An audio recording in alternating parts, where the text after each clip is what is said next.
여러분 평안하십니까? 오늘은 우울한 마음 안아드립니다라는 책 4장 정신병리의 원인과 치유 중 정신병리의 원인 두 번째 시간입니다. 그 원인 중 하나가 또 기질의 억압입니다. 기질은 하나님이 각 개인에게 주신 고유한 자기다움의 기초입니다. 타고난 기질을 잘 발견하고 유지, 성숙시켜야 함에도 여러 이유로 기질이 억압될 수 있습니다. 기질이 억압되었다라는 것은 자기의 뿌리를 모른 채 자신의 삶을 살아가지 않고 있다라는 것입니다. 기질을 발달시키지 않는다면 하나님의 부르심에도 제대로 응답하지 못하게 됩니다. 하나님이 주신 기질대로 자라갈 때 우리는 참 기쁨과 평안을 누리게 됩니다. 인생의 고통을 통과할 때 필요한 기쁨과 평안의 기초가 되는 기질은 아무리 강조해도 지나치지 않습니다. 기질을 살려야 예수님 안에서 사명을 발견하게 되지요. 반면 기질 억압은 우울증, 불안장애, 중독 등 여러 정신병리의 원인이 되기도 합니다. 또 상처와 결핍입니다.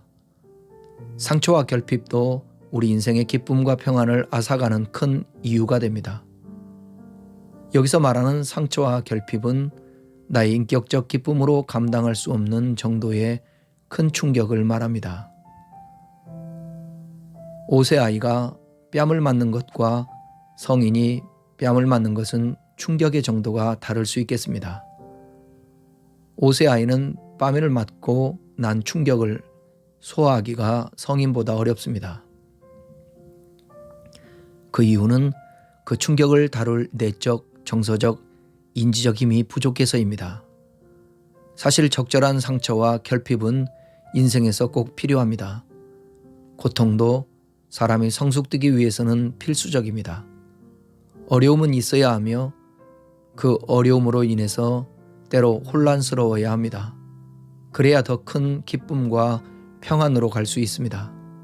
하지만 내 인격의 기쁨과 평안의 힘을 너무 벗어나는 상처와 결핍은 사실 큰 문제가 됩니다. 우리 영혼을 깨뜨리기 때문입니다. 또 신경 전달 물질의 불균형 및 뇌 손상 등의 이유가 있습니다. 심리적 원인이 없어도 정신병리가 올 수 있습니다. 신경 전달 물질의 불균형이 대표적 이유가 되겠습니다. 신경 전달 물질은 쉽게 설명하면 뇌에 작용하는 호르몬과 유사합니다. 이 물질이 있어야 우리 뇌는 자기 기능을 제대로 하게 되지요.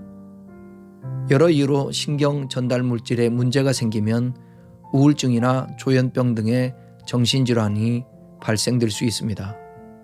그 외에 뇌출혈이나 뇌경색, 뇌종양 등 뇌세포 자체가 파괴되는 여러 이유도 정신병리의 이유가 될 수 있겠습니다.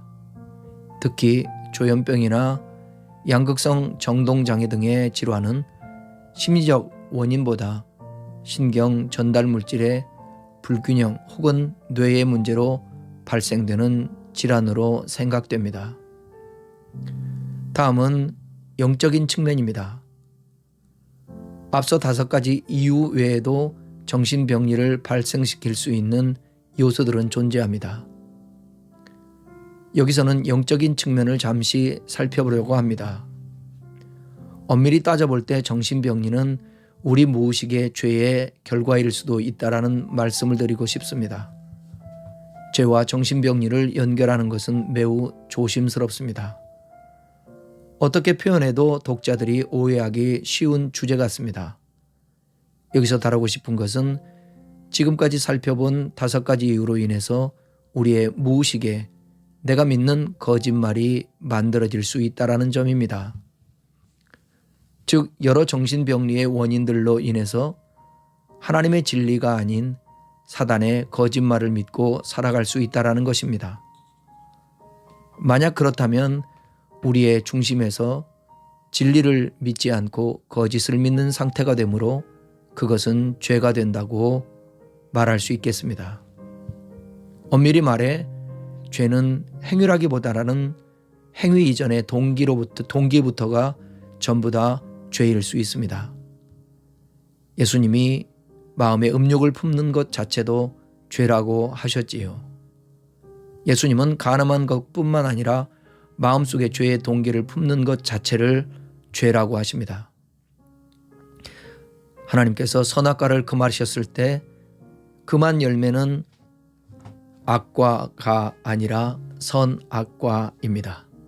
선악과를 먹게 되면 선도 알게 됩니다.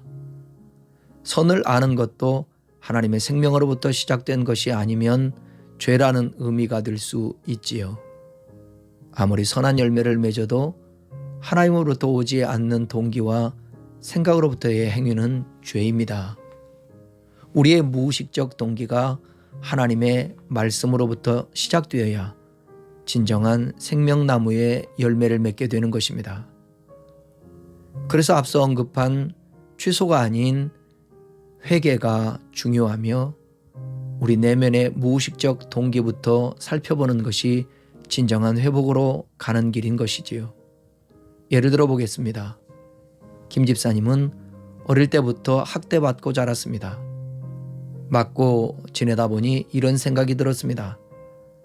나는 사랑스럽지 않아. 나는 맞아도 당연해.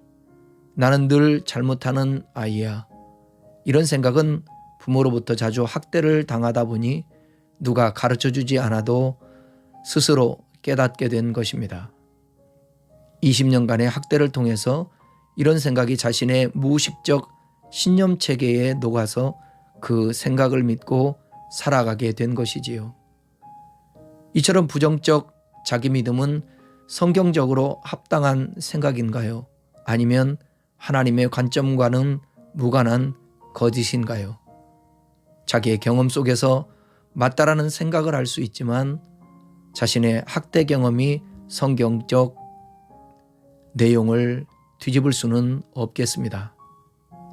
하나님은 우리를 사랑스럽고 존귀하게 만드셨습니다. 맞아도 당연한 사람으로 간주하지 않으십니다. 늘 잘못하는 존재가 아닙니다. 그럼에도 이런 성경적 진리를 믿지 못하고 어린 시절부터 세뇌된 자신에 대한 부정적 거짓말을 믿게 된 것이지요. 김 집사님은 사실 하나님이 자신을 보시는 관점이 아닌 자기가 자신을 보는 관점을 더 믿고 있습니다. 그 자체가 내가 믿는 거짓말이며 이 거짓말을 믿고 살아왔다면 이 생각을 새롭게 할 필요가 있습니다. 이런 생각으로 인해서 우울하다면 그 우울증의 원인은 거짓을 믿고 있으니 죄라고 볼 수 있으며 그 내용은 내가 믿는 거짓말입니다. 따라서 이 거짓 생각은 새로운 생각으로 변화될 필요가 있겠습니다. 이런 내가 믿는 거짓말을 새로운 생각으로 바꾸는 것을 회개라고 합니다. 회개는 죄의 행동 이면의 생각과 감정과 행동 전체를 하나님의 생각, 감정, 행동으로 바꾸는 것입니다. 단순히 행동을 바꾸는 것이 아니라 무의식적 동기부터 새로워지는 회개가 진정한 회개의 완성이 되겠습니다. 이런 의미에서 김 집사님은 회개해야 우울증이 회복될 수 있으며 이 경우 우울증의 원인은 죄일 수 있다고 조심스럽게 말씀드릴 수 있겠습니다.